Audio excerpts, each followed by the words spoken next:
이집트의 마지막 여왕 클레오파트라.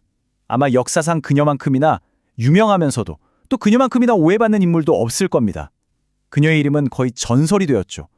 그런데 우리는 진짜 그녀에 대해 얼마나 알고 있을까요? 오늘 우리가 함께 살펴볼 아서 와이갈의 책 클레오파트라의 생애와 시대는 바로 그 진실을 향한 여정입니다. 클레오파트라 하면 어떤 이미지가 떠오르시나요? 아마 많은 분들이 남자를 유혹해서 권력을 잡은 요부 혹은 셰익스피어 비극 속의 드라마틱한 여주인공을 떠올리실 겁니다. 하지만 클레오파트라의 진짜 이야기를 만나려면 우리가 아는 이 모든 걸 잠시 내려놓아야 해요. 특히 로마인들이 만들어낸 그 적대적인 이미지들, 그 신화라는 겹겹의 껍질을 벗겨내야만 비로소 역사 속 진짜 클레오파트라를 만날 수 있습니다. 자, 클레오파트라를 제대로 이해하기 위한 첫 번째 단추는 바로 역사를 어떻게 볼 것인가 하는 관점의 문제입니다. 이 책이 제시하는 관점은 정말 중요한데요. 단숨이 과거의 사실들을 나열하는 걸 넘어서 그녀가 살았던 그 시대를, 그 공기를 생생하게 느끼게 해주는 열쇠가 될 겁니다.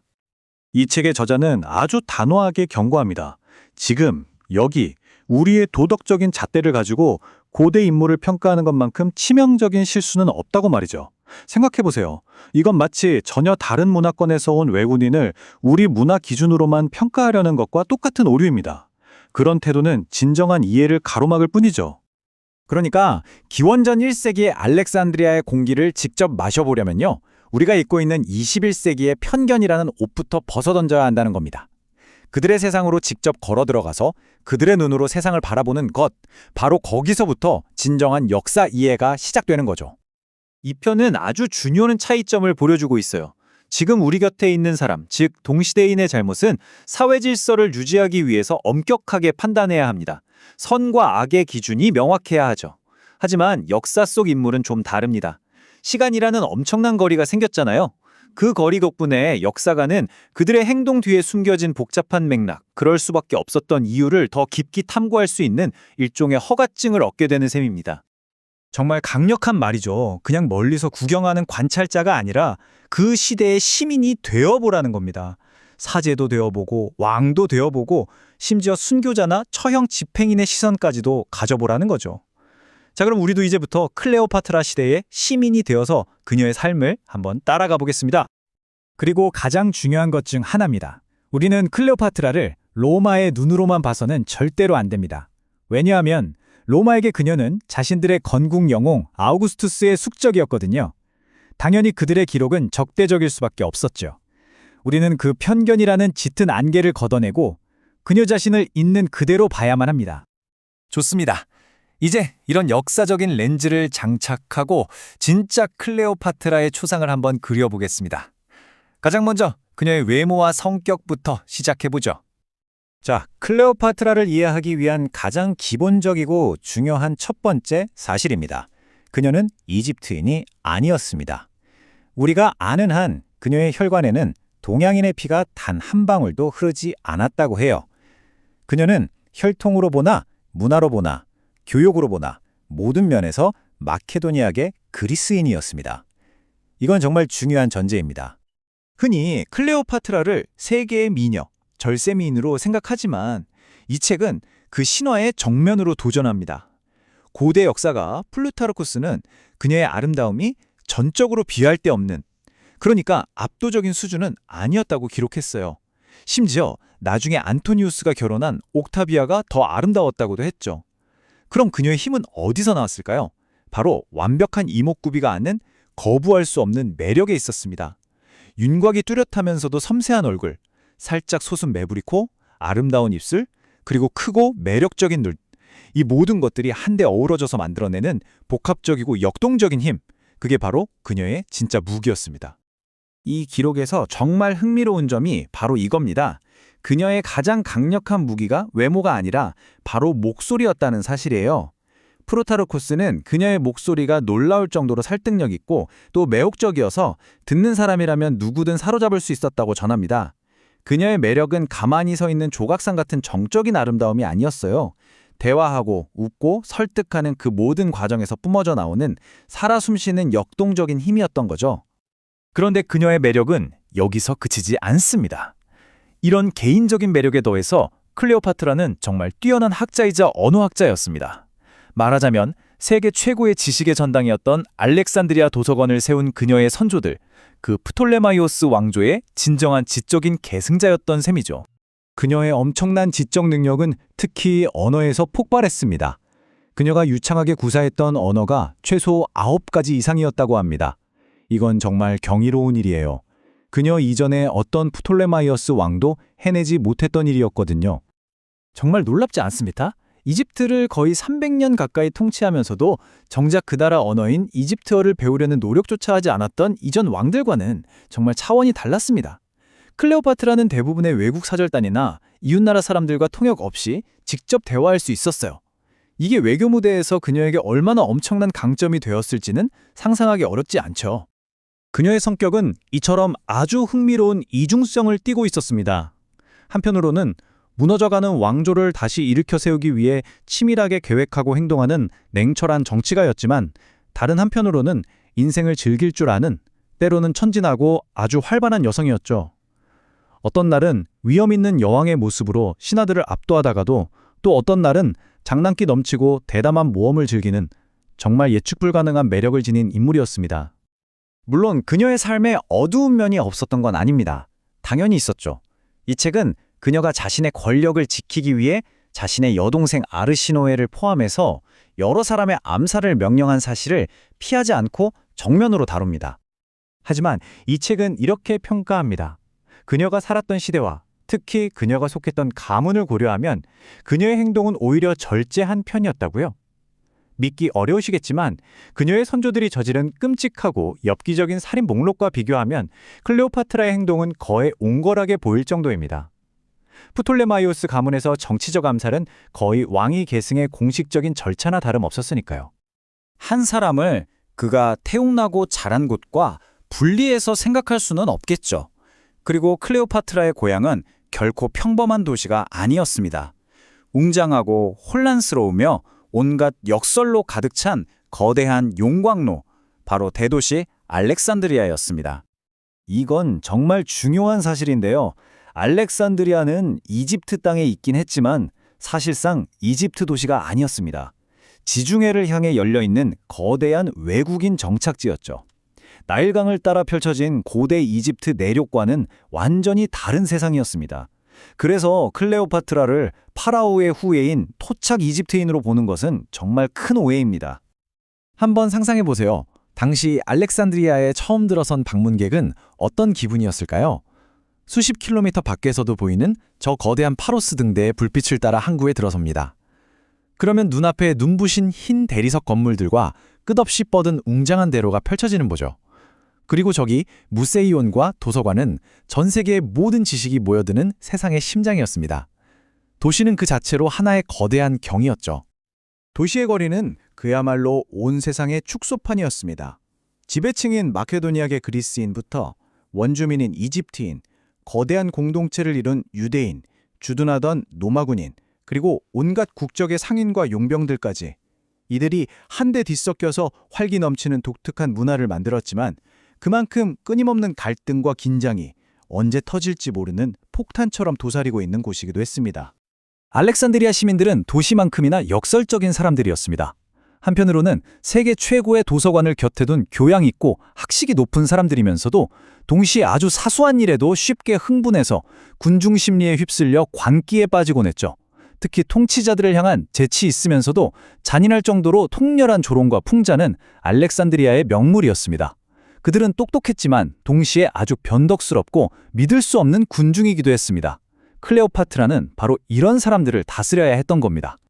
클레오파트라가 태어난 세상을 진정으로 이해하려면 그녀가 물려받은 이 가족의 역사를 반드시 살펴봐야 합니다. 천재적인 비전과 상상도 못할 타락이 기묘하게 공존했던 왕조, 바로 프톨레마이오스 왕조입니다. 거의 3세기 동안 이 마케도니아 가문은 이집트를 통치했습니다.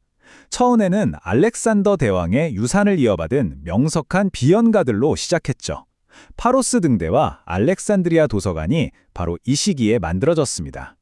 하지만 시간이 흐르면서 이 가문은 끔찍한 가족 폭력과 타락이라는 악순환에 깊이 빠져들었습니다. 클레오파트라는 바로 이 위대하면서도 저주받은 왕조의 마지막 불꽃이었습니다. 이 가문의 역사를 한마디로 요약하면 충격적인 살인 목록 그 자체라고 할 수 있습니다. 가장 가까운 가족, 형제, 자매, 부모, 자식을 죽이는 것이 사실상 왕위를 계승하고 권력을 유지하는 하나의 방법이었습니다. 정말 끔찍하죠. 형제 살해, 어머니 살해, 자식 살해가 국가 경영의 도구처럼 쓰였던 가문입니다. 아무도 안전하지 않은, 서로가 서로를 믿지 못하는 끔찍한 왕조였죠. 이런 피해 역사 속에서 클레오파트라가 자신의 라이벌이었던 여동생을 죽인 것은 어쩌면 살아남기 위한, 이 가문에서는 너무나도 당연한 수순이었을지도 모릅니다. 이것이야말로 프톨레마이오스 왕조의 위대한 역설입니다. 그들은 개인적으로는 살인과 폭식을 일삼는 상상하기 힘든 타락한 인물들이었지만 동시에 세계 최고의 문화와 과학 후원자들이었습니다. 해부학, 지리학, 천문학 같은 학문이 발전하고 인류의 지적 유산이 집대성된 알렉산드리아 도서관이 세워진 것이 바로 이 잔혹한 왕들의 손에서 이루어졌다는 사실, 정말 아이러니하지 않나요? 후대의 역사가들은 이 가문의 잔혹함, 특히 권력의 중심에 섰던 여왕들의 무자비함에 경악을 금치 못했습니다. 고대 로마 시인이 세상에서 가장 사나운 짐승이라고 묘사했던 히르카니아 호랑이조차 이들보다 더 인간적이지 않을까라고 의심할 정도였으니까요. 그들의 행동은 보통 사람의 상식을 아득히 초월했습니다. 자, 바로 이런 세상에서 태어나고 자란 여인입니다. 총명하고 매력적이며 동시에 살인적인 왕조의 생존자인 클레오파트라.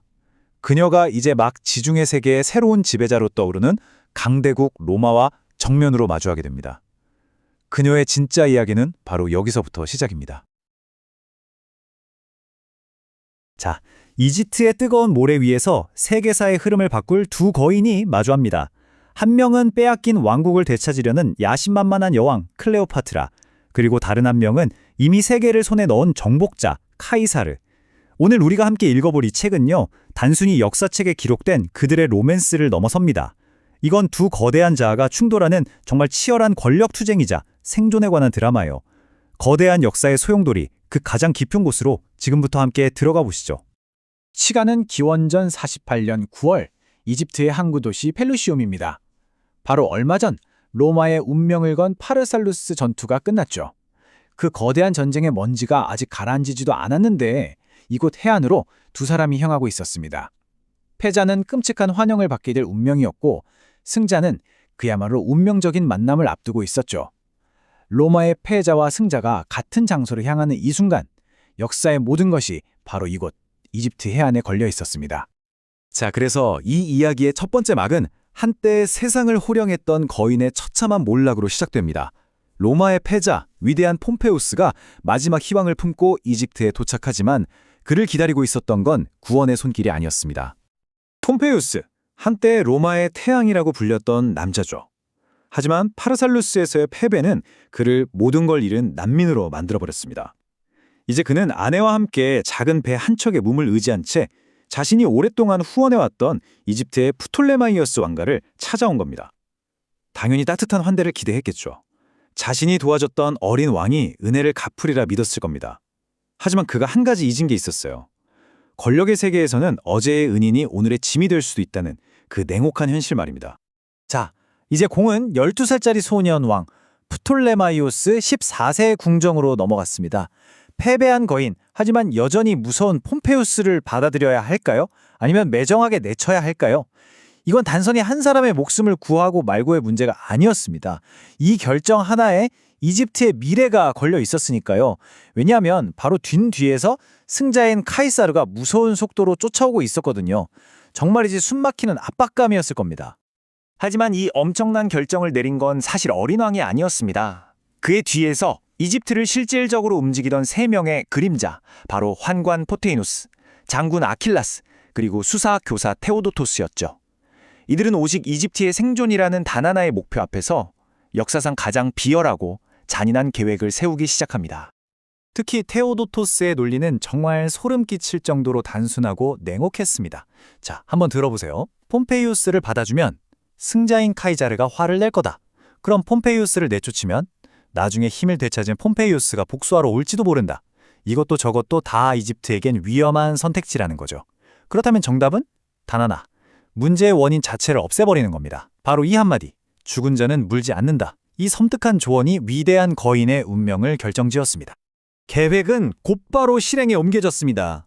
이집트인들은 왕이 성대하게 환영할 거라며 폼페이우스를 작은 보트로 유인했죠.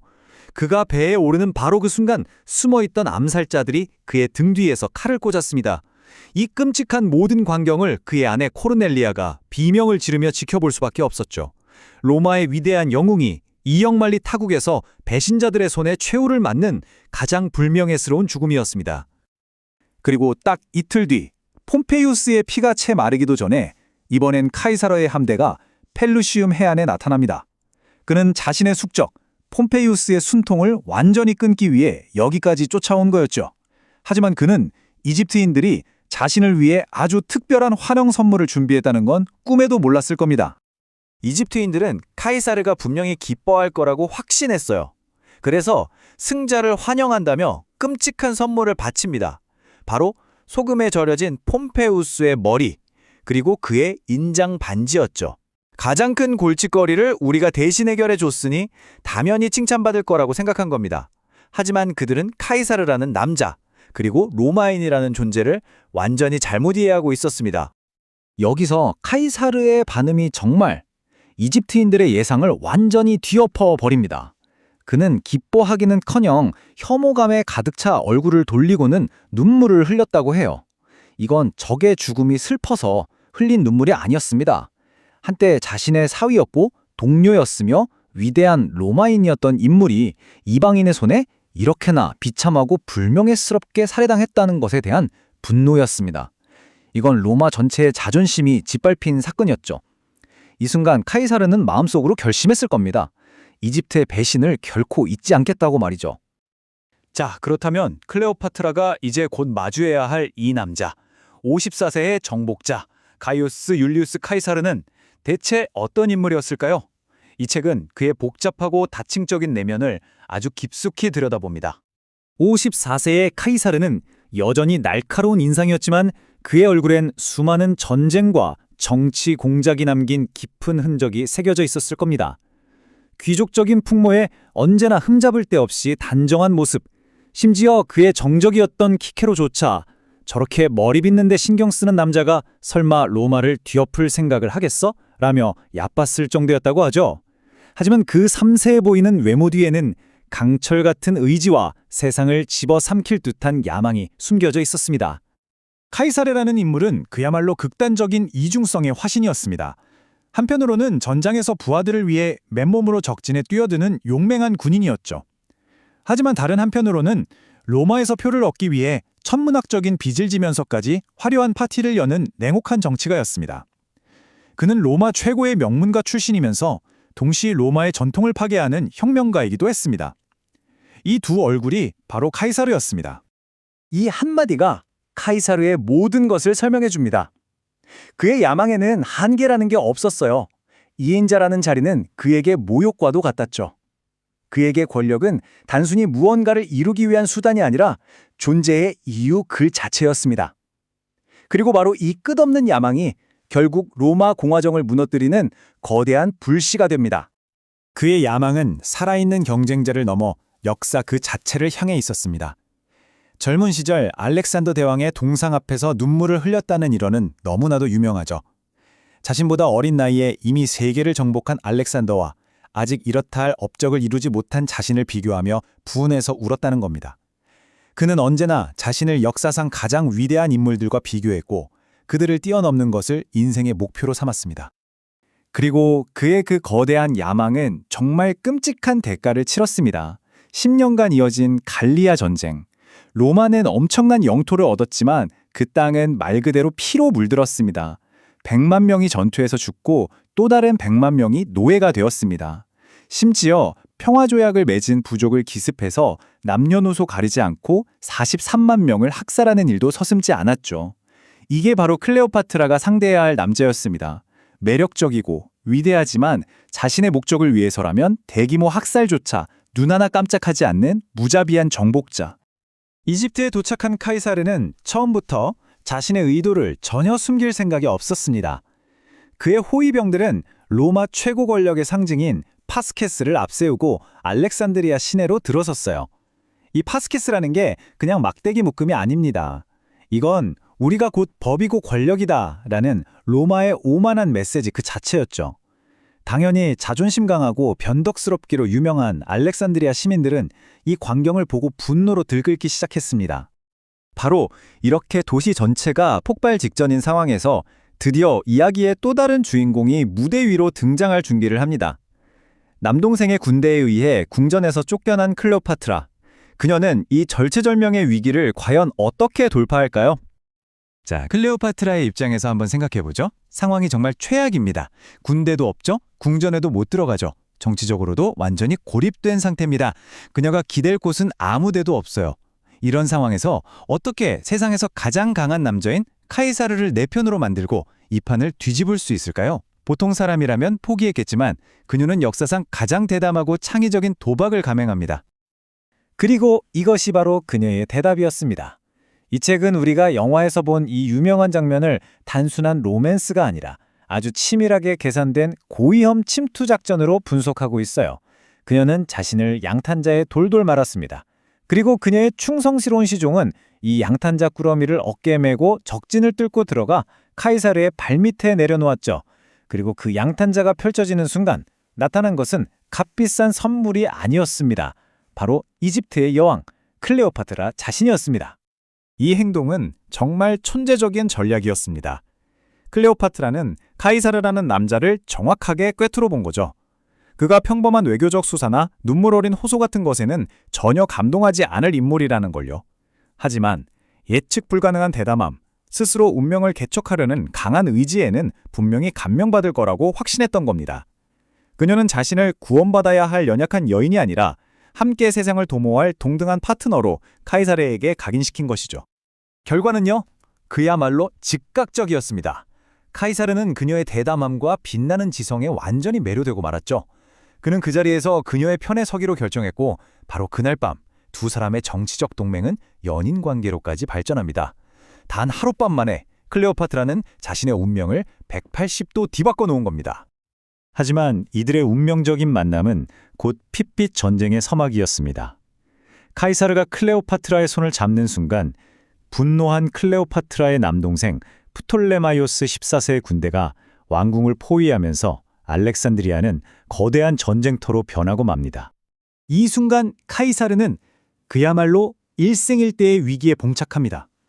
그의 병력은 고작 4,000명의 최정예 군단병. 그런데 그들을 둘러싼 이집트 군대는 2만 명이 넘었고 등 뒤에는 언제 폭도로 변할지 모르는 알렉산드리아 시민들이 있었습니다.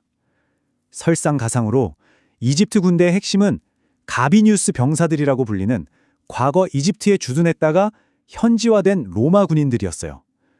로마인이 로마인을 상대로 싸워야 하는 최악의 상황이었죠. 세계 최고의 장군이 적대적인 도시 한복판에서 그야말로 도간에 든 쥐 신세가 된 겁니다. 몇 달 동안 이어진 공성전은 그야말로 혼돈 그 자체였습니다. 특히 이집트 진영은 자기들끼리 싸우느라 정신이 없었죠. 권력자들이 서로를 암살하고 심지어 클레오파트라의 여동생인 아르시노에가 궁전을 탈출해서 반란군의 새로운 여왕으로 추대되는 등 그야말로 막장 드라마가 펼쳐졌습니다. 이렇게 적들이 스스로 무너지는 동안 포위된 궁 안에서 카이사르는 단 하나, 역전의 기회만을 조용히 노리고 있었습니다. 모두가 궁 안에서 굶어 죽을 거라고 생각했을 때 카이사르는 역시 카이사르였습니다. 그는 정면 돌파라는 상식적인 방법 대신 모두의 허를 찌르는 작전을 선택합니다. 한밤중 소수의 병력과 함께 배를 타고 항구를 몰래 빠져나간 거예요.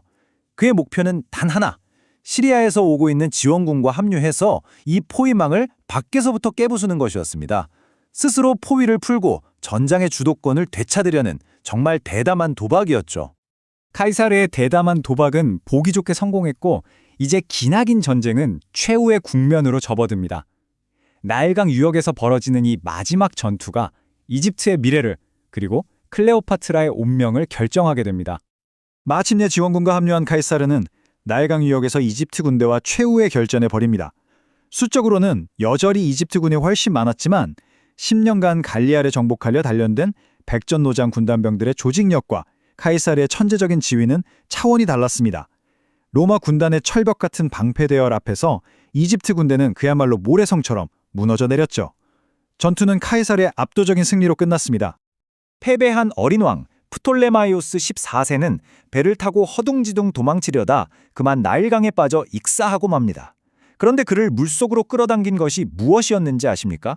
바로 그가 입고 있던 무겁고 화려한 황금 갑옷이었습니다. 자신의 권력과 부의 상징이 결국 자신의 목숨을 앗아간 참으로 비극적이고도 상징적인 최후였습니다. 모든 저항이 끝난 뒤에 카이사르는 명실상부한 승리자로서 알렉산드리아에 입성합니다. 그리고 그는 약속대로 자신의 손으로 직접 클레오파트라를 이집트의 유일한 통치자인 파라오의 자리에 앉히죠. 양탄작 속에서 시작된 그녀의 대담한 도박은 이 순간 완벽한 성공으로 끝나는 것처럼 보였습니다. 전쟁이 끝나자 두 사람은 무려 400척의 배를 이끌고 나일강 유람에 나섭니다. 이 호화찬란한 여행은 표면적으로는 승리를 자축하는 신혼여행처럼 보였지만 동시에 카이사르가 이집트의 자원과 지리를 꼼꼼히 파악하는 냉철한 전략적 행보이기도 했습니다. 사랑과 정치가 뒤섞인 딱 그들다운 여행이었죠. 그리고 이 나일강 여행은 아주 중요한 결실을 맺게 됩니다. 클레오파트라가 아들을 낳은 것이죠. 아이의 이름은 프톨레마이오스 카이사르. 알렉산드리아 시민들은 그를 작은 카이사르라는 뜻의 카이사리온이라고 불렀습니다.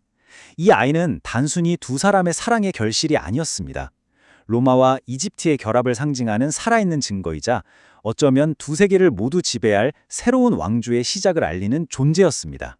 자, 이제 클레오파트라는 모든 것을 손에 넣은 것처럼 보입니다. 경쟁자들은 모두 사라졌고 왕좌는 그 어느 때보다 굳건하며 세상에서 가장 강한 남자가 그녀의 편이니까요. 하지만 그녀가 얻은 것이 과연 진정한 독립과 자유였을까요?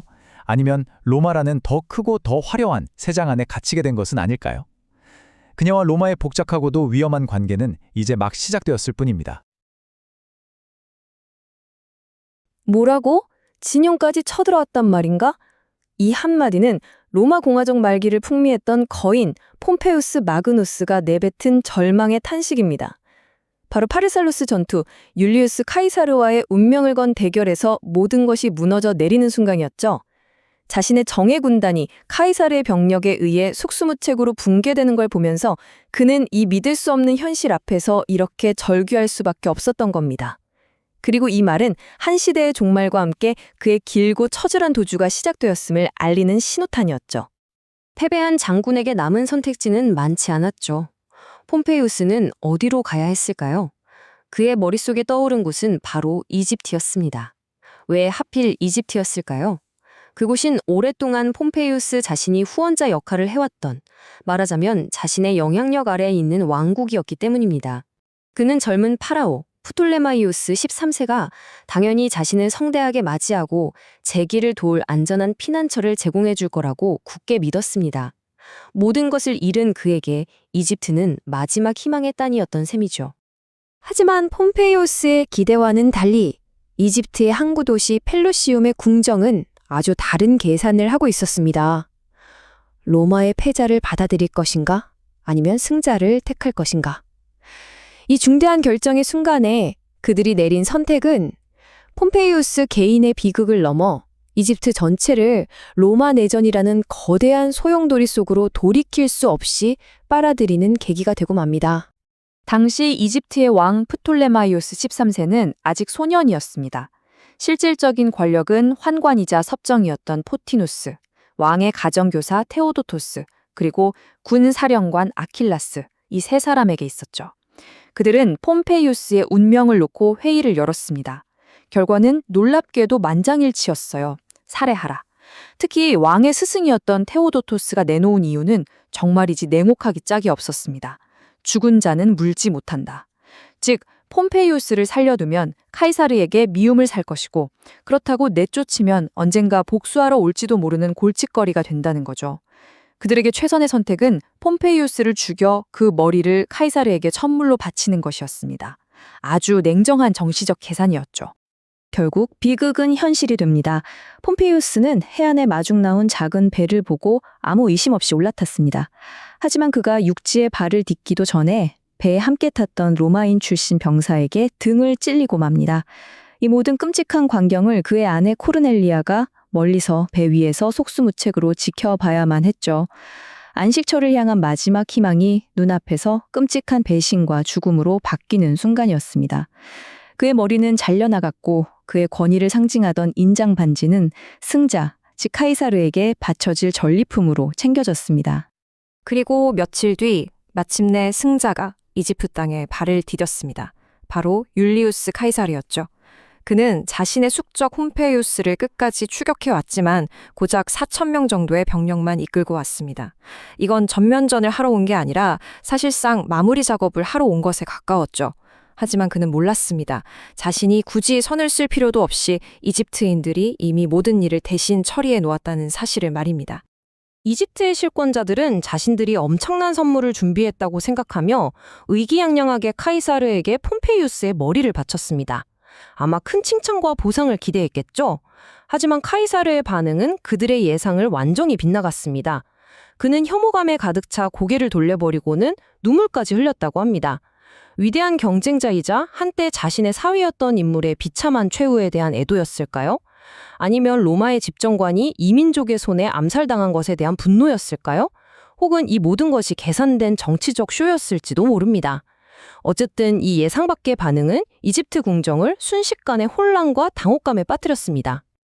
카이사르의 다음 행동은 이집트인들의 혼란을 분노로 바꾸어 놓았습니다. 그는 알렉산드리아 시내로 들어갈 때 마치 로마에 있는 것처럼 행동했어요. 자신의 호위병인 릭토르들에게 로마 집정관의 권위를 상징하는 파스케스를 들고 앞장서게 한 겁니다. 이 파스케스는 막대기 묶음에 도끼를 끼운 것인데 로마의 법과 권력 그 자체를 의미했죠. 이집트의 수도 한복판에서 로마의 권위를 대놓고 과시한 이 행위는 이집트의 주권을 정면으로 무시하는 처사였습니다.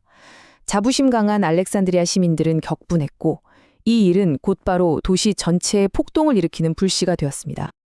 자, 이제부터 이집트에서 벌어질 거대한 역사의 전환점을 제대로 이해하려면 이 모든 사건의 중심에 서 있는 한 남자를 깊이 들여다봐야 합니다.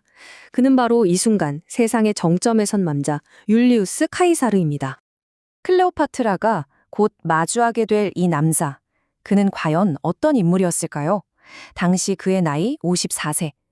가이우스 율리우스 카이사르는 그냥 뛰어난 장군이 아니었습니다. 그는 뭐랄까 매력적이면서도 무자비하고 관대하면서도 잔인한 수많은 모순을 한 몸에 지닌 그야말로 거대한 자연의 힘과도 같은 존재였습니다. 그의 인생 자체가 한편의 대서사시입니다. 21살의 젊은 나이에 전투에서 용맹을 떨쳐 시민관을 받았고 젊은 시절 해적에게 납치되었을 땐 포로 주제에 몸값을 더 높이라고 큰소리치고 풀려난 뒤에는 사병을 모아 그 해적들을 모조리 잡아다 십자가에 못 박아버리는 대담함과 잔혹함을 보여주었죠. 그리고 폼페이우스, 크라수스와 손잡고 로마를 쥐락펴락하는 삼도 정치를 결성했고 10년에 걸친 갈리아 정복 전쟁을 통해 막대한 부와 강력한 군대를 손에 넣었습니다. 그의 삶은 권력의 정점을 향한 쉼없는 야망의 계단 그 자체였습니다. 카이사르라는 인물을 한마디로 정의하기는 정말 어렵습니다. 그는 온갖 모순으로 가득 찬 사람이었거든요. 겉으로는 우아하고 세련된 귀족이었지만 알렉산더 대왕의 전기를 읽으며 자신은 아직 이룬 게 없다며 통곡할 정도로 끝없는 권력욕에 사로잡힌 인물이었습니다. 또 완벽한 운동선수이면서도 전투에서는 적 기병들의 잘생긴 얼굴을 집중 공격하라고 명령하는 냉혹한 전략가였죠. 화려한 옷과 보석을 사랑했지만 정치적 목적을 위해서는 감당 못할 빚을 지는 것도 서슴지 않았습니다. 심지어 자신에게 칼을 겨눴던 많은 로마 정적들을 관대하게 용서해주면서도 갈리아에서는 100만 명이 넘는 사람들을 죽음으로 몰아넣은 장본인이기도 했죠. 그야말로 양립할 수 없는 모습들이 한 사람 안에 공존하는 예측 불가능한 인물이었습니다. 이 점을 아주 잘 보여주는 말이 있습니다. 바로 당대 최고의 지성이자 웅병가였던 키케로가 남긴 말인데요.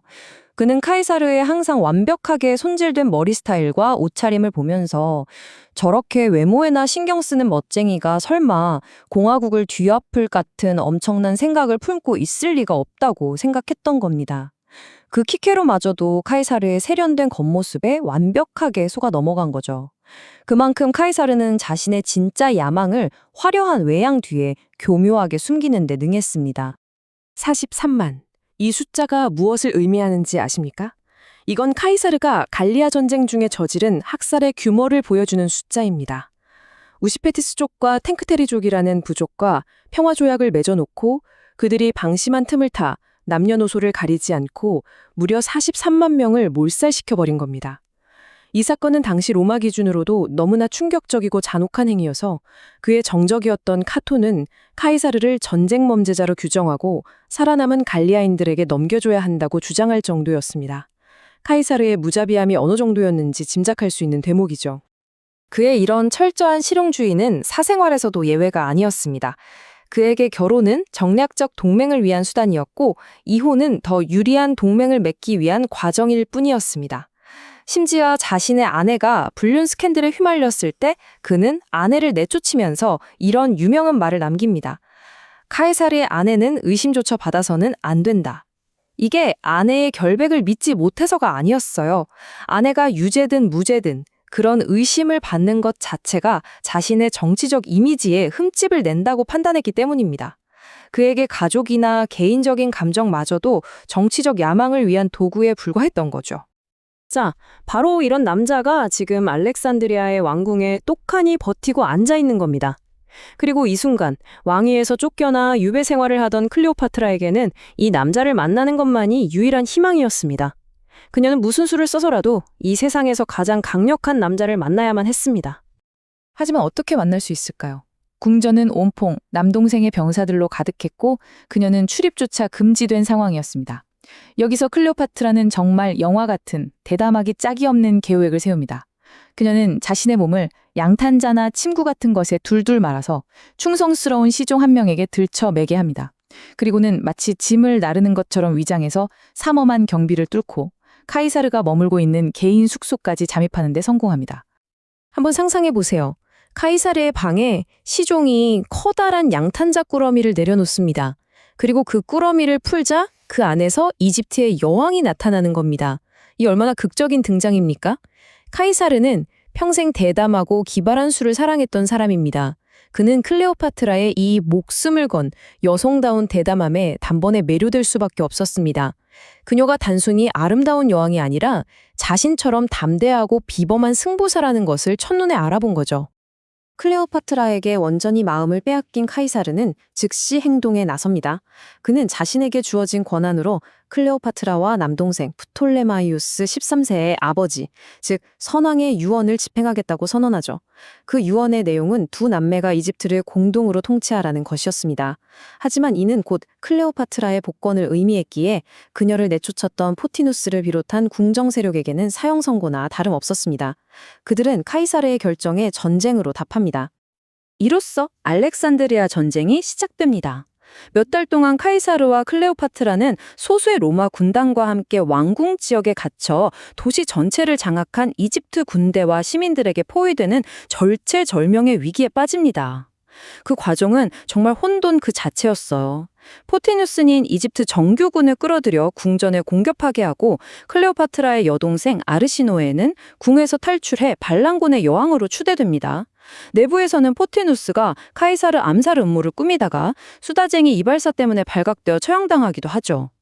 항구를 장악하기 위한 치열한 전투 중에 카이사르가 직접 바다에 뛰어들어 목숨을 걸고 헤엄쳐야 할 정도로 상황은 급박했습니다. 이 기나긴 공성전은 결국 카이사르의 지원군이 도착하면서 끝이 납니다. 카이사르는 이집트 군대를 격파했고 프톨레마이오스 13세는 도망치다가 나일강에 빠져 죽고 맙니다. 한번 생각해 보세요.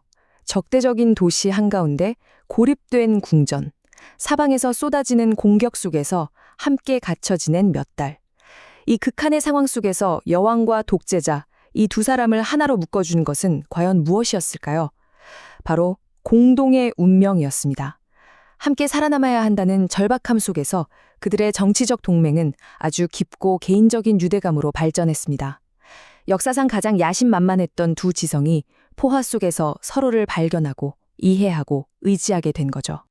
마침내 기원전 47년 3월 27일 기나긴 전쟁이 끝나고 카이사르는 항복한 알렉산드리아의 완전한 주인이 되었습니다. 모든 적들이 사라졌죠. 그는 약속대로 클레오파트라를 다시 이집트의 왕좌에 굳건히 앉혀주었습니다. 이제 그녀는 이집트의 유일하고도 확고한 통치자가 된 겁니다. 자, 이제 모든 문제가 해결되었습니다. 로마의 독재관이라면 당연히 다음 목적지로 떠나야겠죠.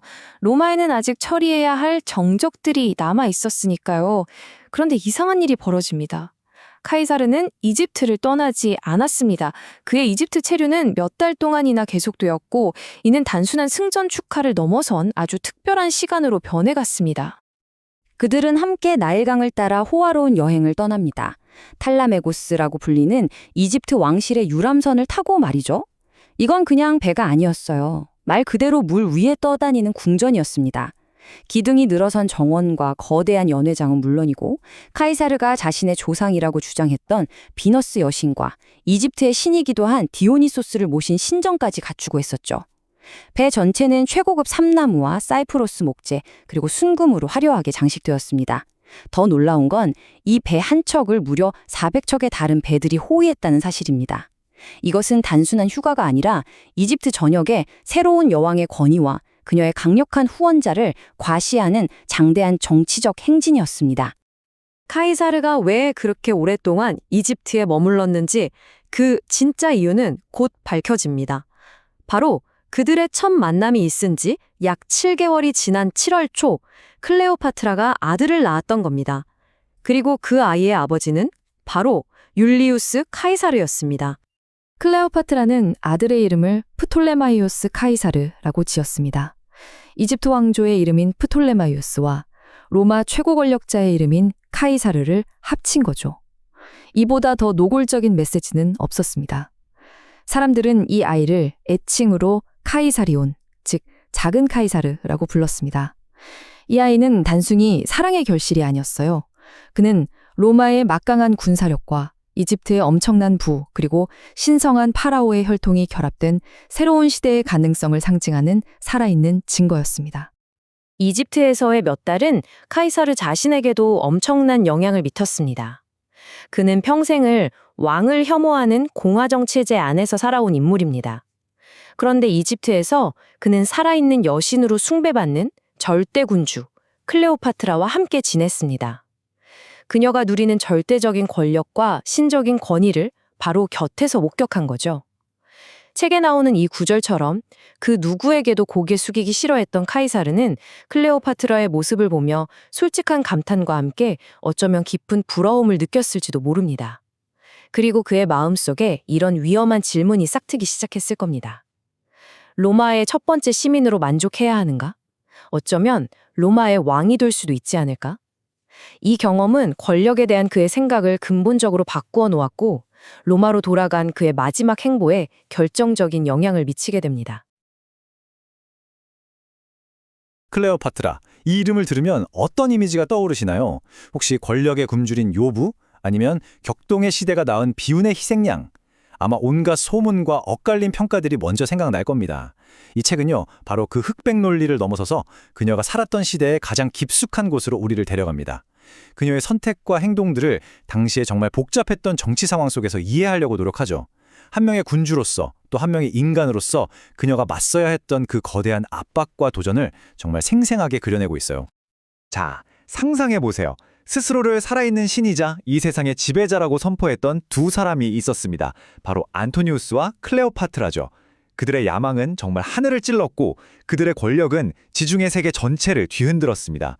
그런데 역사의 아이러니가 바로 여기에 있는 것 같아요. 그 눈부신 영광의 순간이 사실은 거대한 비극의 시작이었다는 점 말이죠. 네, 그들의 인생에서 가장 빛나던 바로 그 순간에 파멸의 씨앗은 이미 깊숙이 뿌리를 내리고 있었습니다. 이야기는 권력의 정점에서 모든 걸 손에 쥔 것처럼 보였던 안토니우스가 클레오파트라와 함께 신이 되어서 세상을 나누려 했던 도시 알렉산드리아에서 시작됩니다. 인류 역사상 가장 대담하고 화려했던 정치적 쇼 알렉산드리아의 기증이 바로 그 무대였죠. 이건 그냥 단순한 행사가 아니었어요. 로마 세계 전체를 향한 거대한 선전포고나 다름없었습니다. 한번 머릿속에 그림을 그려보세요. 도시의 거대한 김나시움, 그러니까 체육관 중앙에 세워진 눈부신 은빛 연단. 그 위에는 찬란하게 빛나는 황금 왕자 두 개가 놓여 있습니다. 하나는 안토니우스의 것, 다른 하나는 이시스 여신의 복장을 한 클레오파트라의 자리죠. 그리고 그 아래로는 그들의 자녀들을 위한 조금 더 작은 왕자들이 줄지어 있습니다. 알렉산드리아 시민들은 물론이고 동방의 모든 속국에서 온 사절단까지 모두가 숨을 죽이고 이 광경을 지켜보고 있었어요. 로마 세계의 운명을 바꿀 정말 장엄한 쇼가 막을 올린 겁니다. 먼저 안토니우스는 클레오파트라를 이집트와 키프로스, 그리고 그녀가 지배하는 모든 영토의 절대적인 주권자로 선포합니다. 자, 그리고 여기서 정말 중요한 인물이 등장하는데요. 바로 율리우스 카이사르의 유일한 핏줄 카이사리온입니다. 안토니우스는 카이사리온을 클레오파트라와 함께 나라를 다스리는 공동 통치자로 지명하면서 왕 중의 왕이라는 정말 그 누구도 감히 상상할 수 없었던 칭호를 부여해요. 이게 왜 그렇게 중요하냐고요? 이건 사실상 옥타비아누스가 아니라 카이사리온이야말로 카이사르의 진정한 후계자라는 로마를 향한 폭탄 선언이었기 때문입니다. 야망의 분배는 여기서 그치지 않았어요.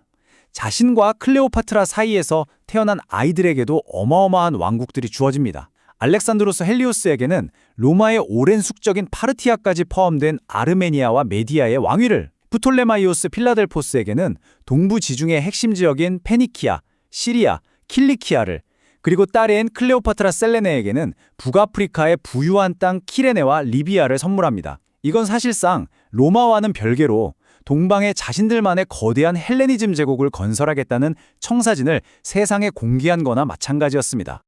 네, 맞습니다. 이건 단순한 과시나 의식이 절대 아니었어요. 로마의 권력 지도를 완전히 새로 그리려는 정말 대담한 시도였죠. 로마의 미래는 더 이상 테베레 강변의 낡은 도시에 있는 게 아니라 동방의 부와 문화가 넘쳐나는 바로 여기 알렉산드리아에 있다는 선언이었습니다. 그리고 그 새로운 세계의 중심에는 옥타비아누스가 아닌 위대한 카이사르의 피를 이은 왕 중의 왕 카이사리온이 설 거라는 로마의 심장을 정면으로 겨눈 명백한 도전이었던 겁니다. 알렉산드리아의 황금 왕자 위에서 세상을 호령하던 그들의 화려한 선언, 과연 현실이 될 수 있었을까요? 안타깝게도 역사는 전혀 다른 길을 중개하고 있었습니다. 신처럼 군림하던 그 오만함의 절정은 곧바로 군사작전이라는 아주 냉혹한 현실의 벽에 부딪히게 되죠. 자, 이제 시선을 동쪽으로 돌려서요. 안토니우스의 운명을 송두리째 바꿔놓은 재앙적인 도박, 바로 파르티아 원정을 깊이 들여다보겠습니다. 기원전 36년 봄, 안토니우스의 야망은 로마의 오랜 숙적인 파르티아를 향했습니다. 하지만 그의 성급함이 처음부터 모든 걸 망쳐놨죠. 그는 계절을 너무 서두르다가 거대한 공성 무기들을 뒤에 남겨두고 진격하는 치명적인 실수를 저지릅니다. 여름이 되자 견고한 성체도시 프라스파 앞에서 그의 대군은 아무것도 할 수가 없었어요. 설상가상으로 파르티아의 날랜 기병대가 그의 보급부대를 급습해서 완전히 박살을 내버립니다. 이제 그의 10만 대군은 적진 한가운데 고립된 신세가 된 거죠. 가을부터는 살아남기 위한 처절한 후퇴가 시작됐습니다. 27일 동안 밤낮 없이 행군해서 통과해야 했던 거리가 무려 300마일, 약 480km에 달했어요. 그리고 마침내 겨울, 만신창이가 된 군대가 시리아의 안전지대에 도착했을 때 10만 대군 중 2만 명이 넘는 정예병이 차가운 이국의 땅에 쓰러져 있었습니다. 후퇴 과정은 그야말로 살아있는 지옥 그 자체였습니다. 당시 기록들을 보면 그 끔찍했던 상황이 그대로 전해지는데요. 식량이 바닥나서 빵 한 덩이가 그 무게만큼의 은과 거래될 정도였고, 굶주린 병사들은 이름도 모르는 독초를 먹고 미쳐갔다고 합니다. 고대 역사가 플루타르코스의 기록에 따르면 이 뿌리를 먹은 병사들은 기억을 모두 잃고 오직 돌멩이를 옮기는 데만 강박적으로 집착하다가 피를 토하며 죽어갔다고 해요. 낮에는 파르티아 궁수들의 화살비가 쏟아지고 밤에는 뼈를 애는 듯한 칼바람과 추위가 그들을 덮쳤습니다. 병사들은 죽음의 문턱에서 헛것을 보면서 맨손으로 땅을 파헤치다 그대로 숨을 거두기 일쑤였습니다.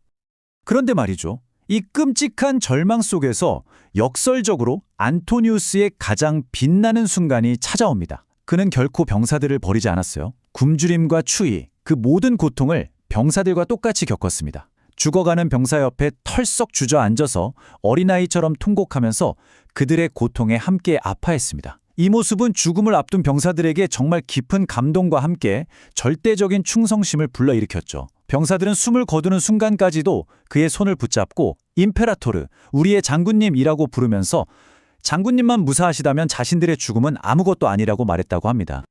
안토니우스의 입에서 나온 한마디 외침은 그의 심정을 그대로 보여줍니다. 그는 종종 "오, 1만 명의 군대여! 라고 탄식하듯 외쳤다고 해요. 이게 무슨 말이냐면요. 고대 그리스의 장군 크세노폰이 이끌었던 전설적인 1만 명의 후퇴를 언급한 겁니다. 페르시아 제국 깊숙이 들어갔다가 지휘관을 잃고도 수천 킬로미터를 행군해서 기적적으로 살아 돌아온 그리스 용병들의 이야기거든요. 자신의 이 처참한 실패가 역사상 가장 위대한 군사적 후퇴와 비교될 만큼 서사적인 규모라는 걸 스스로 인식하고 있었던 거죠.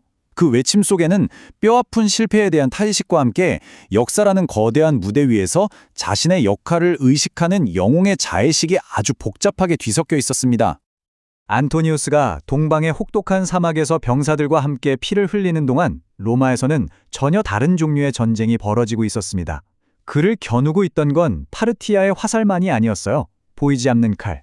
바로 옥타비아누스가 주도하는 아주 치밀하고 무자비한 선전전이 그의 심장을 겨누고 있었죠.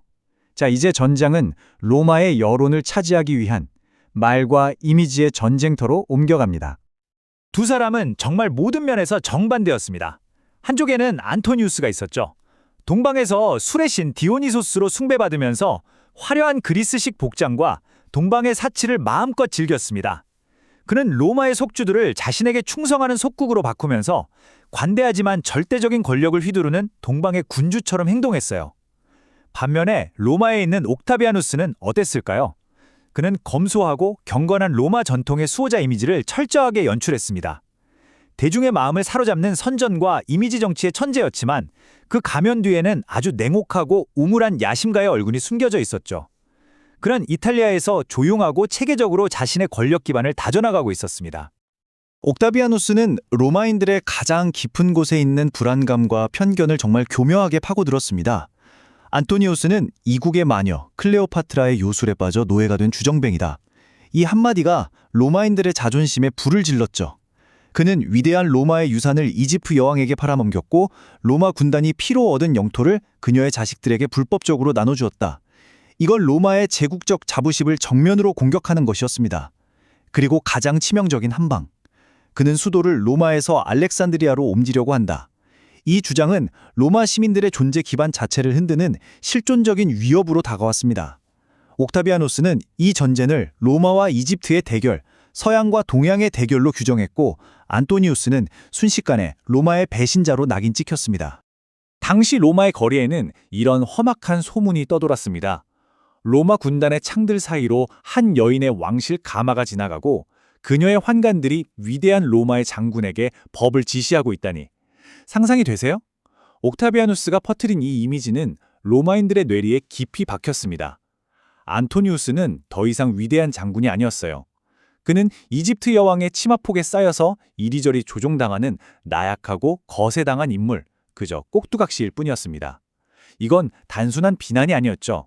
로마의 남성성과 군사적 자부심, 그 심장을 찌르는 가장 모욕적인 공격이었습니다.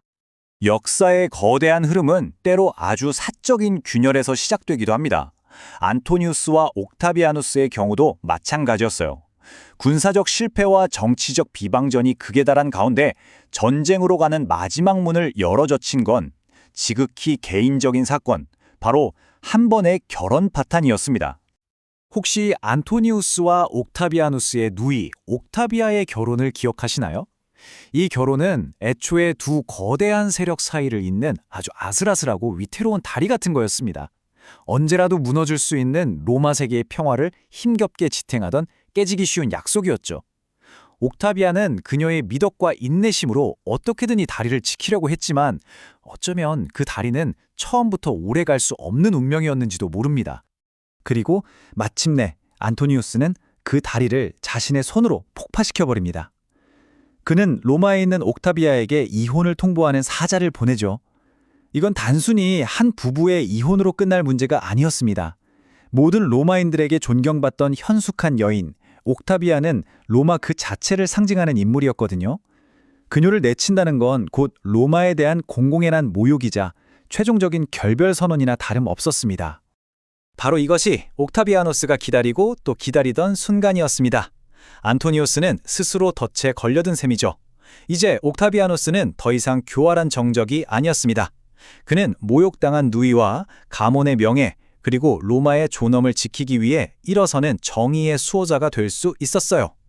전쟁은 이제 단순한 권력 다툼이 아니라 신성한 복수전이라는 최고의 명분을 얻게 된 겁니다. 이제 로마는 피할 수 없는 전쟁의 소용돌이 속으로 빨려 들어갈 수밖에 없게 되었습니다. 이제 주사위는 던져졌습니다. 지중해 세계 전체가 동과 서, 두 거대한 세력의 중력장 안으로 빨려 들어가기 시작합니다. 왕들과 도시들, 그리고 수많은 민족들은 모두 선택을 강요받았어요. 안토니우스를 따를 것인가, 옥타비아누스를 따를 것인가. 로마 세계 전체를 집어삼킬 거대한 폭풍이 마침내 그 모습을 드러내고 있었습니다. 동방의 군세는 실로 어마어마했습니다. 안토니우스와 클레오파트라는 에페소스를 거쳐 사모스 섬에 거대한 본부를 차렸죠. 여기서 클레오파트라의 역할은 정말 절대적이었습니다. 그녀는 자신의 해군에서 200척의 최신의 군함을 내놓았고 이집트의 국고를 통째로 털어서 2만 탈렌트라는 천문학적인 전쟁 자금을 지원했어요. 이게 어느 정도냐면 오늘날 가치로 수조 원에 해당하는 말 그대로 한 국가의 명운을 건 투자였습니다. 폰투스, 피시디아, 유대의 왕들을 비롯한 동방의 모든 군주들이 자신의 군대를 이끌고 속속 집결했습니다. 그야말로 당시 세계가 한 번도 목격한 적 없는 가장 거대한 육군과 해군이었습니다. 해상에서의 격돌은 피할 수 없었죠. 양측의 함대는 그 전략부터가 완전히 달랐습니다. 안토니우스의 함대는 마치 바다 위에 떠다니는 거대한 성체와도 같았어요. 500척에 달하는 거대한 다친 갑판 갤리선들이 주력이었죠. 힘과 무게로 상대를 그냥 압도해버리겠다는 생각이었습니다. 반면에 그 주위를 날렵하게 파고드는 늑대떼와도 같았던 옥타비아누스의 함대는 400여 척의 작고 빠른 리브루니아 함선들로 구성되었습니다. 거대한 힘과 날렵한 속도의 대결, 이것이 바로 예고된 승부였습니다. 당시의 기록은 정말 섬뜩할 정도의 대조를 보여줍니다. 사모스 본부의 화려함과 축제 분위기, 그리고 나머지 세계 도시들의 불안과 낙담 사이의 대조는 놀라웠다. 이런 구절이 있죠. 지도자들이 모인 사모스에서는 매일같이 연회와 공연, 신들에게 바치는 제사가 이어졌지만 전쟁 자금과 병력을 착취당한 도시들에서는 절망과 신음소리가 울려 퍼졌습니다. 한쪽의 축배소리가 다른 한쪽의 비명이 되는 참으로 기이하고도 잔혹한 전쟁의 서곡이었습니다. 이제 모든 준비는 끝났습니다. 동방과 서방, 헬레니즘과 로마, 클레오파트라와 옥타비아누스, 로마 세계의 미래를 건 두 거인의 야망이 최후의 시험대 위에서 정면으로 충돌하려 합니다. 과연 누구의 세계가, 누구의 야망이 이 마지막 대결에서 살아남게 될까요? 역사의 흐름을 바꿀 단 한 번의 전투, 악티움 해전에 막이 오르고 있습니다. 아서웨이걸이 쓴 클레오파트라의 생애와 시대라는 책은요, 딱딱한 역사책이라기보다는 정말 한편의 거대한 서사시를 읽는 듯한 느낌을 줍니다. 저자는 로마의 시각으로만 그려졌던 클레오파트라, 그러니까 흔히들 말하는 요부나 적이라는 이미지에서 벗어나서요, 그녀가 살았던 그 격동의 시대 속에서 한 명의 군주로서 또 한 명의 인간으로서 어떤 모습이었는지를 되살려내려고 노력했어요.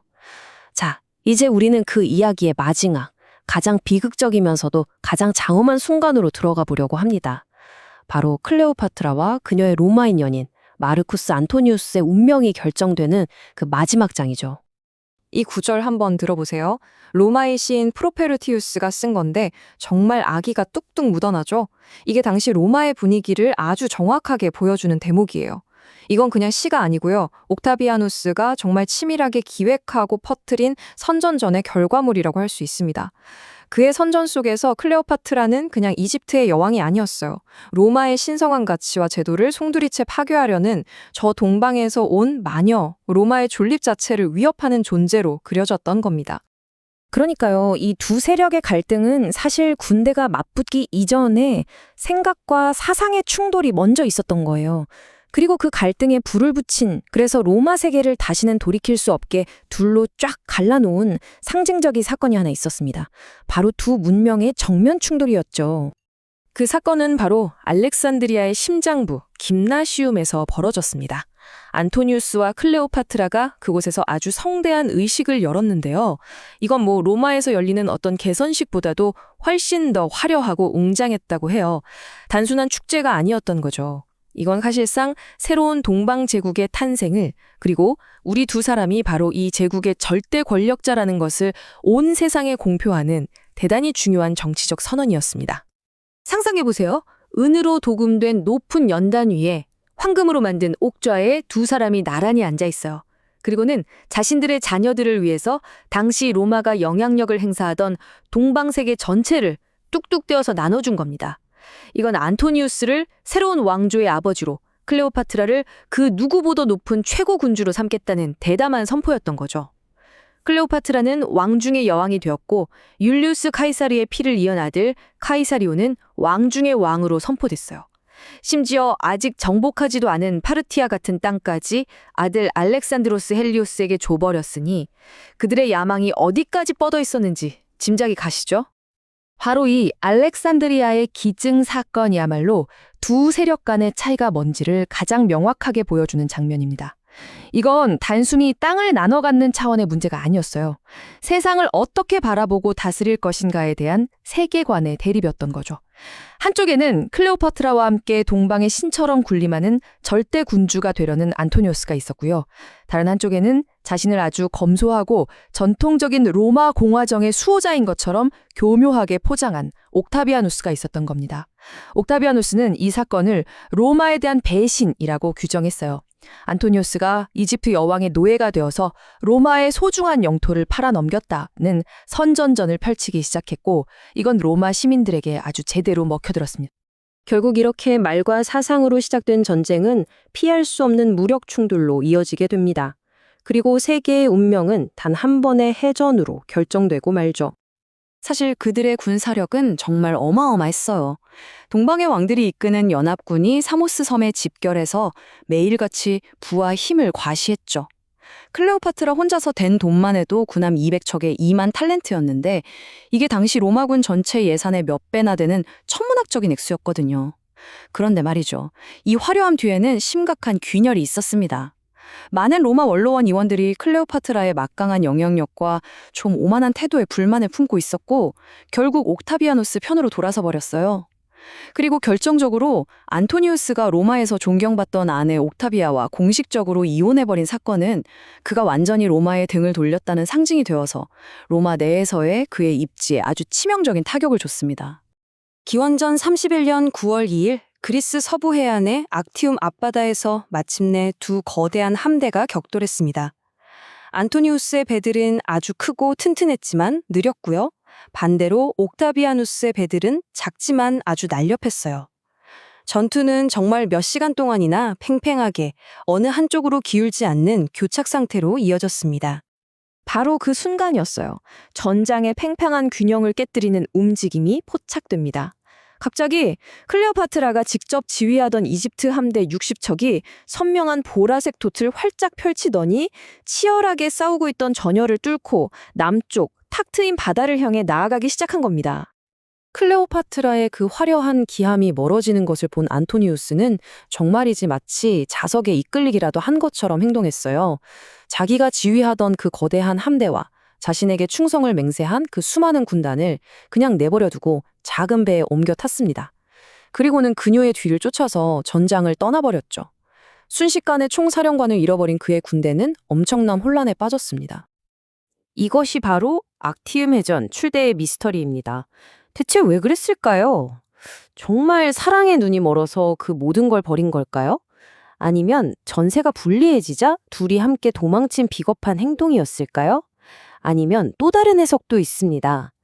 해전은 애초에 불리하다고 판단해서 이집트의 막대한 국고와 두 사람의 목숨만이라도 건져서 육지에서 다시 한번 싸움을 도모하려 했던 아주 치밀하게 계획된 전략적 후퇴였을 수도 있다는 거죠.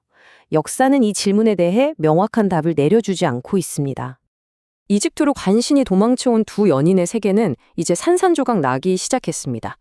악티움에서의 패배 소식이 전해지자 그들이 가졌던 권력, 그들을 따르던 동맹, 그리고 마지막 남은 희망마저도 마치 모래성처럼 속절없이 허물어져 내렸습니다. 알렉산드리아에 돌아온 그들은요, 예전에 만들었던 흉내낼 수 없는 삶이라는 향락 모임을 해체합니다. 그리고 그 자리에 쉬나포타누메노이라는 새로운 모임을 만들었어요. 그 뜻이 뭐냐면 함께 죽기로 맹세한 자라는 뜻이에요. 이건 단순히 이름만 바꾼 게 아니었죠. 이제 끝이 다가왔음을 인정하고 그 운명을 함께 맞이하겠다는 아주 엄숙한 서약이었습니다. 안토니우스가 절망에 빠져서 혼자 틀어박혀 있는 동안 클레오파트라는 아주 냉정하게 마지막을 준비하고 있었어요. 그녀는 가장 빠르면서도 고펌 없이 죽음에 이를 수 있는 방법을 찾기 위해서 끔찍한 실험까지 감행합니다. 사형수들에게 여러 종류의 맹독을 투여하면서 그 효과를 직접 관찰했던 거죠. 마지막 순간까지 자신의 운명을 스스로 통제하겠다는 그녀의 그 강철 같은 의지를 보여주는 대목이라고 할 수 있습니다. 안토니우스의 권력을 떠받치던 기둥들이 하나씩 정말 연쇄적으로 무너져 내렸습니다. 그가 철석같이 믿었던 동방의 왕들은 등을 돌렸고 시리아에 있던 주둔군은 싸워보지도 않고 항복해버렸어요. 부가프리타에 남아있던 마지막 군단마저 그를 배신했다는 소식이 들려왔습니다. 마치 거대한 도미노가 쓰러지듯이 그가 수십 년 동안 쌓아올린 모든 것이 불과 몇 달 만에 그냥 사라져버린 거죠. 안토니우스는 이 끝없는 배신과 상실의 소용돌이 속에서 무력감과 함께 깊은 인간 혐오에 빠져들게 됩니다. 완전히 버림받았다고 느낀 안토니우스는 알렉산드리아 항구 끝에 자기만의 은둔처를 짓고 그곳에 틀어박혔습니다. 그는 자신을 아테네의 유명한 인간 혐오자 티몬에 비유했어요. 인간의 위선의 환멸을 느끼고 세상을 등졌던 인물이죠. 한때 세상을 호령했던 거인의 모습이라고는 믿기 힘든 처참하고 고독한 마지막이었습니다. 마지막 남은 군대마저 자신을 버렸다는 소식, 그리고 결정적으로 클레오파트라가 죽었다는 거짓된 보고를 들은 안토니우스는요, 그의 파란만장했던 삶만큼이나 아주 극적이고 혼란스러운 방식으로 자신의 생을 마감하기로 결심합니다. 안토니우스의 그 절망적인 분노가 두려웠던 걸까요? 클레오파트라는 거의 다 지어진 자신의 영묘에 몸을 숨겼습니다. 그리고 안토니우스를 진정시키려는 의도였는지 아니면 그의 결심을 떠보려는 생각이었는지 자신이 죽었다는 전가를 보냈어요. 바로 이 잘못된 메시지가 안토니우스의 운명에 마침표를 찍게 됩니다. 그의 마지막은 정말 한편의 비극적인 코미디 같았어요. 로마 귀족답게 명예롭게 죽고 싶었지만 현실은 너무나 처참하고 서툴렀습니다. 충직한 노예 에로스는 차마 주인을 죽이라는 명령을 따를 수가 없어서 그의 발치에서 스스로 목숨을 끊었죠. 이에 감동한 안토니우스가 직접 칼로 자신을 찔렀지만 칼은 빗나갔고 그는 치명상만 입은 채 고통 속에서 신음하며 제발 자신을 끝내달라고 애원해야 했습니다. 영명 안에서 이 모든 걸 지켜본 클레오파트라와 그녀의 두 시녀는 밧줄을 내려서 죽어가는 안토니우스를 벽 위로 끌어올렸습니다. 그리고 위쪽에 나 있는 창문을 통해서 필사적으로 그를 안으로 들였죠. 한때 세상을 나누어 가졌던 두 연인이 힘과 사랑으로 보여준 마지막의 필사적인 행동이었습니다. 마지막 순간에 안토니우스는 오히려 클레오파트라를 위로했어요. 자신과 아이들의 목숨을 구하기 위해 옥타비아누스와 협상하라고 독려했죠. 그는 자신이 살아온 화려한 삶의 자부심을 느끼면서 로마인에게 패배한 로마인으로서 자신의 최후는 결코 불명예스럽지 않다고 말하며 마지막 위엄을 지키려 했습니다. 그리고 마침내 사랑하는 여인의 품에서 숨을 거두었습니다. 안토니우스가 떠난 후 이제 포로 신세가 된 클레오파트라는 자신의 가장 강력한 적 옥타비아누스를 마주하게 됩니다. 이제 그녀에게 남은 무기는 군대가 아니었어요. 오직 자신의 지성과 긍지, 그리고 자신의 방식대로 마지막을 장식하려는 그 강철 같은 의지뿐이었습니다. 마침내 두 사람이 만났을 때 그건 정말 판돈이 아주 큰 협상이었습니다. 서로의 목표는 너무나 명확했지만 절대로 함께 갈 수 없는 목표들이었죠. 클레오파트라는 어떻게든 왕국을 자녀들에게 물려주려 했고 옥타비아누스는 어떻게든 그녀를 쇠사슬에 묶어서 로마로 끌고 가 자신의 승리를 과시하고 싶어 했습니다. 두 사람 모두에게 이것은 모든 것을 건 마지막 심리전이었던 셈이죠. 면담 중에 이런 일이 있었어요. 그녀의 재무관이 그녀가 재산을 숨겼다고 옥타비아누스에게 고발하자 클레오파트라는 슬픔에 잠긴 포로의 모습이 아니라 격분한 여왕의 모습을 보여줬습니다. 그녀는 그 재무관의 머리채를 잡고 얼굴을 때렸다고 해요. 이 행동은 비록 절망적인 상황이지만 여왕의 그 불같은 정신이 여전히 살아있다는 것을 옥타비아누스에게 똑똑히 보여준 사건이었습니다. 옥타비아누스가 하는 부드러운 말과 약속들이 모두 거짓이라는 것. 그리고 자신의 운명은 결국 로마 시민들 앞에서 쇠사슬에 묶인 구경거리가 되는 것뿐이라는 걸 직감한 클레오파트라는 마지막에 결정적인 행동에 나서게 됩니다. 사실 그녀가 정확히 어떻게 죽었는지는 영원한 미스터리로 남아 있습니다. 하지만 가장 유명하고 또 가장 상징적인 이야기가 있죠. 바로 이집트 왕권과 신성한 힘의 상징인 아스프 독사가 무화과 바구니 아래에 숨겨져서 그녀에게 비밀리에 전달되었다는 이야기입니다. 옵타비아누스의 병사들이 문을 부수고 방 안으로 들이닥쳤을 때 그들이 본 것은 황금 침상 위에 가장 화려한 왕실 예복을 입고 고요히 죽어있는 여왕의 모습이었습니다. 그리고 그녀 곁에는 2명의 충직한 시녀가 함께 죽어가고 있었죠. 한 명은 이미 쓰러져 있었고 다른 한 명은 마지막 남은 힘을 다해서 쓰러진 여왕의 왕관을 바로잡아주고 있었다고 합니다. 그녀의 죽음과 함께 300년의 역사가 막을 내렸습니다. 알렉산더 대왕이 죽은 뒤에 세워졌던 위대한 후계 왕국들, 우리가 헬레니즘 왕국이라고 부르는 그 왕국들 중에서 마지막까지 명맥을 유지하던 프툴레마이오스 왕조의 300년 역사가 바로 그 순간 끝이 난 겁니다. 옥타비아누스는 카이사르의 아들 카이사리온을 찾아내 처형했습니다. 미래에 나타날지 모를 경쟁자의 싹을 잘라버린 거죠.